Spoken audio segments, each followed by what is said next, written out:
You are tuned in to The W Show on Sideline Sports Talk Network and 100.1 FM. Live from Radio Row in New Orleans, Louisiana. Presented by Reitzelman Nissan, Underdog Fantasy, Dillards Zona Rosa, Gates Barbecue, The Soul of Santa, CMG Home Loans, Negro Leagues Baseball Museum, Golden Gate Funeral Information Services, and Stockman Lawfirm. All right, back here on Radio Row in New Orleans, Louisiana. We've been grinding it out here today. We have yet another guest. We gonna say friend of the show. Hey. Been knowing you a little while. That's right. MJ Acosta. You can see her on ESPN, also on NFL Network. How are you doing today? Good. Have any of us slept? No. No. That's just part of the week. The fact that I'm in heels again today only speaks to the level of self-loathing, but we do what we can for the people. No, I always call this the family reunion for all of us in media, right? Like, exactly. We got to come together. I know it's about the game, and it is, but it's also about us. Yeah, so exactly. I love Radio Row Week. It's probably my favorite of the year. Yeah. Now, last night you got to co-host the NFL Honors. Yes. What was that like? And by the way, you were stunning last night. Thank you. Yes. Tell us all about it. It was a blast. Yeah. It was a blast. I actually didn't find out that I was co-hosting until a few days ago. So just take a peek behind the veil. Because last year I was on the carpet, just like another position, right? So I thought that's what we were doing. They're like, oh, no, girl. Like, it's you and Cam. I was like, no, for sure. Totally. 100%. Got it. But it was really, really cool. I think it also helped we were just talking about the humidity a second ago, that we were in one position. So I wasn't running around. Also, there was no way that I could have walked last night. The fit was fire. Please go check it out on my Instagram. Not for nothing. My stylist went off. But those were dinner shoes, and you know what I'm talking about. I know what you're talking car about. To table, table to car. Not to host a 4-hour red carpet. Child, I'm dying. Amazing. Yeah, that's putting us behind the curtain for real. Because I'm like, me and Q like, dinner shoes? What's up? See? Y'all don't have to worry about that Ever at all. Now, also, you just recently launched your own show called Becoming Undefined. Tell us about that. And then I want to unpack the title, because I feel like it's so profound, Becoming Undefined, because sometimes people can stick us in categories or put us in boxes, and we're trying titles exactly.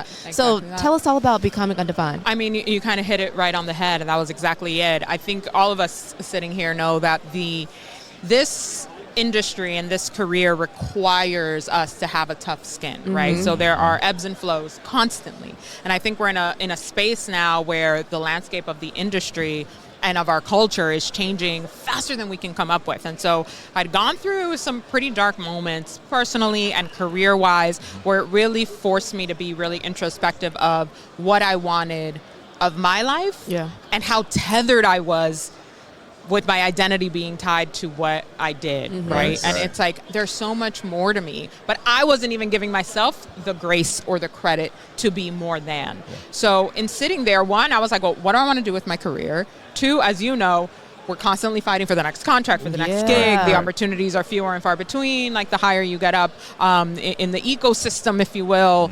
And so I said, I don't want to be dependent on other folks anymore. So I sat down with my husband, who I call my chief of staff. He does not play about me, and he keeps me all the way together. I know that's all right. the time. So we talked about it, and I said I really want to invest in myself, invest in having my own platform, investing in our voices and our stories, and the intersectionality that we all bring, right? There's so many stories that we don't even get to dive deep into because the media cycle is so fast, and because we got 30-second sound bites and that's it, right? So I think being able to self-produce this, self-fund this, and do it on my own terms and my own way, sending out a call sheet at 1 a.m, like, picking up crafty for the set, like making sure my people are taken care of. Like it has been a labor of love, and it is the most purpose-driven I have felt probably in my whole life. And I think it's all led up to this position. So the Becoming Undefined thing is literally that, like untethering all of those ties that I think sometimes we get shoved into these boxes, and we're like, child,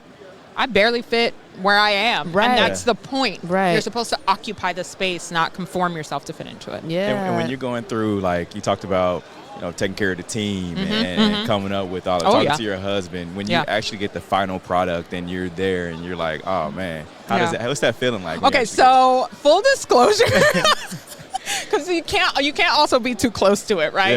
As I'm going back to edit the first episode, I was like, I watch 3 seconds and I go, oh, I hate it. Yeah. You know what I'm talking about. You know what I'm talking about. And I was like, I had to walk away from it for like a week. Yeah. Okay. And then I went back with like fresh eyes and I was like, okay, no, this is exactly what I wanted. Yeah. And I think also getting the validation from the folks that I called, we're working on a tight budget. Yeah. It's out of my pocket. Yeah. But calling up like Gina Torres, who poured into me so deeply, and she said, what do you need from me? Mm-hmm. And I have been waiting for someone to do this. Yeah. And I was like, oh, Gina. Oh my God. Not Jessica Pearson. Oh my God. Yeah. So, and every single person who came on my show felt the same way. Like, girl, yes, this is what we needed, blah, blah, blah. And I was like, okay, I'm in the right wheelhouse. And it just felt right. Yeah. But it's been in the process for the past year. As you know, nothing is ever done in 2 seconds. Right. At all. Yeah, it's a lot. But now I look back on it and I'm like, before the launch last week, I was like, oh my God, okay, this is my baby. And I'm like putting it out to the world. Like, gird your loins. But it feels really good. Okay. Yeah. Good. Amazing. Congratulations. Thank you. Definitely. Thank you. And speaking about stepping outside of, the box that people like to put you in, this past week, women in sports. Yeah. Is it National Women in Girls and Women in Sports Day? Yeah.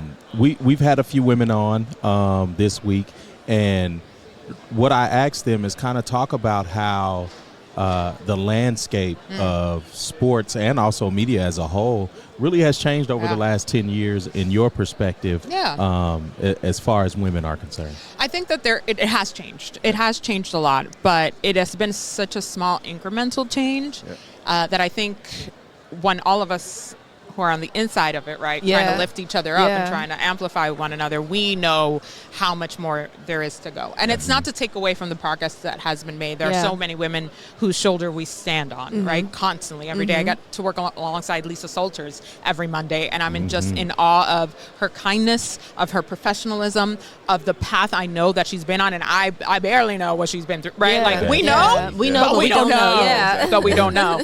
And, talking to her and just seeing how she has remained who she is, resolute in how she moves and how she operates. And I'm 40 years old, 15 years into this industry, and I'm still learning from the women that were there when I started, right?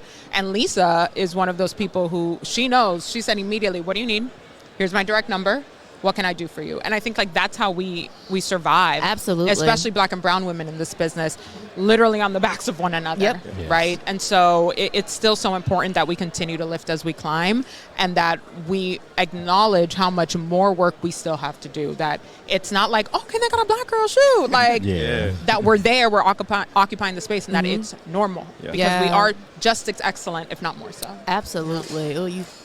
Oh, that's a word right there. That's a word right there. Yeah. Now, just going back to what Q mentioned, a couple of days ago, we celebrated that day. We celebrated women and girls in sports. What advice would you give to someone, a woman or a young girl wanting to go in your path? Yeah, I used to have different advice. Now it's very much so invest in yourself. Yeah. I was just speaking to someone in my management team as we're walking up here, praising this young woman, Pepper Pursley. Yeah. You guys know Pepper. Yeah. That's my baby. Okay. That's my baby. So proud of her. Low-key, my coworker at ESPN. Okay. She started working at ESPN before I did. And she's 13 years old.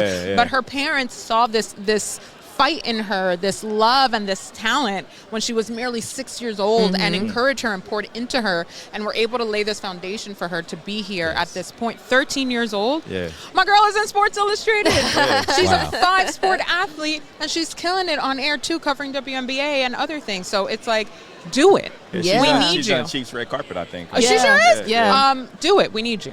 Yeah. We can't have you over here and not ask you about the game on Sunday. Sure. Yeah. Who you got? It'd be really silly of me to pick against the Chiefs. Let's be serious. I will say though, and I won't lie to you guys because we're fam. We keep it real. I do want it so badly for Saquon in particular. Yes. Okay. I think the type of player that he is, the type of man that he is, how he operates, the career that he's had, and then this year in particular has been outstanding for my boy. Yeah. So great. But the Chiefs always find a way.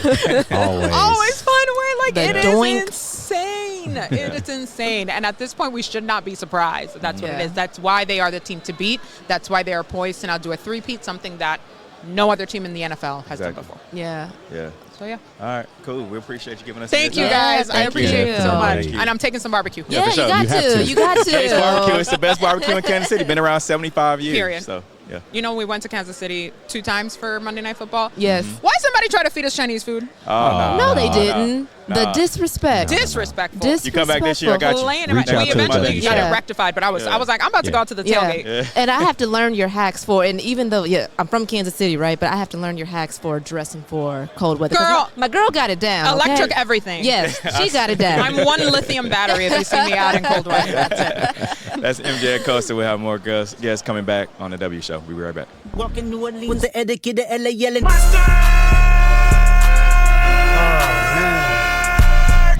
You are tuned in to the W Show on Sideline Sports Talk Network and 100.1 FM. Live from Radio Row in New Orleans, Louisiana. Presented by Reitzelman Nissan, Underdog Fantasy, Dillards Zona Rosa, Gates Barbecue, The Soul of Santa, CMG Home Loans, Negro Leagues Baseball Museum, Golden Gate Funeral and Cremation Services, and Stockman Lawfirm.